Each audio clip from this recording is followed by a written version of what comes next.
वेदव्यास जिनका आज के दिन जन्मदिन है, गुरु पूर्णिमा उन्हीं के अवसर पर मनाई जाती है। उन्होंने बहुत बड़ा एक हमारे देश के लिए आध्यात्मिक कार्य किया। आज उनकी पूजा की जाती है। जब कभी भी कोई कथा होती है, जब कभी भी भागवत की कोई कथा होती है तो व्यास आसन होता है, जो उसमें मुख्य व्याख्याकार होता है, उसे व्यास पीठ कहते हैं। उस व्यास पीठ पे वो बैठता है तो हम ये मानते हैं कि वह बहुत ही अच्छा व्याख्याकार है। तो वेदव्यास जी का आज के जीवन में हम देखेंगे कि हमारे जीवन में क्या महत्व है। तो आप देखिए कि हमारे जो वेदव्यास जी थे, उन्होंने वेदों को 4 भागों में बांटा। अपने 4 शिष्यों के माध्यम से पेल, वैशंपायन, जैमिनी और आपस्तम, इन 4 विद्यार्थियों के माध्यम से उन्होंने वेदों को 4 भागों में विभाजित किया, जिनको आज हम यजुर्वेद, ऋग्वेद, सामवेद और अथर्ववेद के नाम से जानते हैं। ये एक बहुत बड़ा कार्य था और इसी के साथ साथ वेदों को लिपिबद्ध भी किया गया। इससे पहले वेद वाणी से, मौखिक रूप से ही एक पीढ़ी से दूसरी पीढ़ी में गुरु शिष्य परंपरा से याद करवाए जाते थे।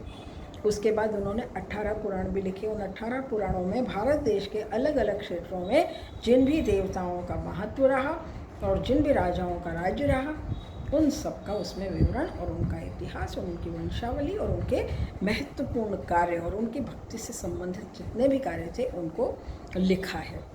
इसके बाद में जब वेदव्यास अपनी वृद्धावस्था में पहुँचे तो उस समय हस्तिनापुर में बहुत बड़ा महाभारत का युद्ध हुआ। महाभारत के युद्ध को भी उन्होंने अपने पास अपनी आंखों से देखा।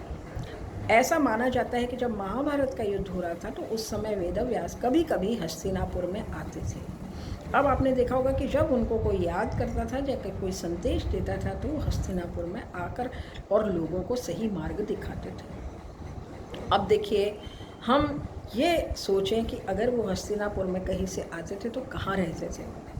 तो आप लोगों को जानकर बड़ी खुशी होगी कि हमारे यहाँ बद्रीनाथ है। बद्रीनाथ से भी बहुत ऊपर जब हम जाते हैं तो वहाँ पे एक माढ़ा नाम का गांव है। उस माढ़ा नाम के गांव के बाद हमारे देश की सीमा समाप्त हो जाती है। गहन पहाड़ियाँ, हिमालय की ऊंची पर्वत श्रेणियाँ शुरू हो जाती है और कुछ हिस्सा वर्तमान में पाकिस्तान और कश्मीर का भी आ जाता है। तो उस कश्मीर की गुफाओं में उन लोगों ने एक बहुत ही महत्वपूर्ण स्थान पर इन सारे वेद, पुराण और ग्रंथों का निर्माण किया था। इतने वो तपस्वी थे जिन्होंने अपने जीवन भर की सारी तपस्या के माध्यम से अपने ज्ञान को उसमें लिपिबद्ध किया और श्री गणेश ने उनकी सहायता की। श्री गणेश जी ने उनका लेखन कार्य में सहयोग दिया।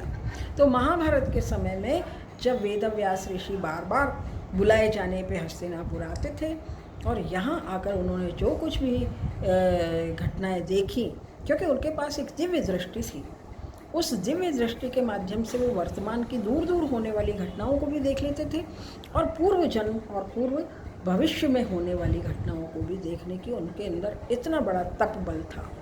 आप लोगों को पता होगा कि धृतराष्ट्र ने महाभारत का जो युद्ध था वो अपने महल से देखा और उसको देखने के लिए उसकी किसने मदद की? संजय ने। संजय धृतराष्ट्र का सारथी था और उस सारथी ने उनको पूरा युद्ध का वर्णन करके दिखाया। और संजय को कैसे युद्ध दिखा? तो उसको वेदव्यास जी ने दिव्य दृष्टि प्रदान की थी कि तुम यहाँ बैठे बैठे युद्ध में कहाँ क्या हो रहा है उसको तुम देख सकोगे। प्राचीन काल में हमारे देश में ऐसी व्यवस्था थी कि हम जब तपस्या की अंतिम स्थिति पे पहुँचते हैं या बहुत ऊंची सिद्धि पे पहुँचते हैं तो हमें अणिमा, लघिमा, गरिमा, महिमा ऐसे करके विषित्वम, वशित्वम, काम्यत्वम, ऐसी कई प्रकार की सिद्धियाँ प्राप्त होती हैं। और उनमें से एक सिद्धि ऐसी होती है कि व्यक्ति एक जगह बैठे बैठे पूरी दुनिया में कहाँ क्या घट रहा है ऐसी दिव्य दृष्टि उसको मिल जाती है और वो सब के दिल के हृदय के अंदर की बातें भी पढ़ सकता है और कहाँ क्या हो रहा है ये वो जान सकता है। तो महर्षि वेदव्यास ने संजय को दिव्य दृष्टि दी और अपनी उस दिव्य दृष्टि के माध्यम से उसने जिस प्रकार से महाभारत के युद्ध का वर्णन करके धृतराष्ट्र को सुनाया और कृष्ण ने जिस तरह से गीता का उपदेश दिया, वो सभी बातों को उन्होंने महाभारत में लिपिबद्ध किया। महाभारत को लिखने के लिए उनकी मदद गणेश जी ने की।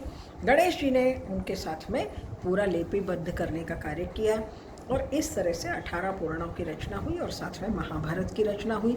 और इसी के साथ साथ जो वेद थे उनका 4 भागों में विभाग हमारे परम पूज्य व्यास मुनि ने किया।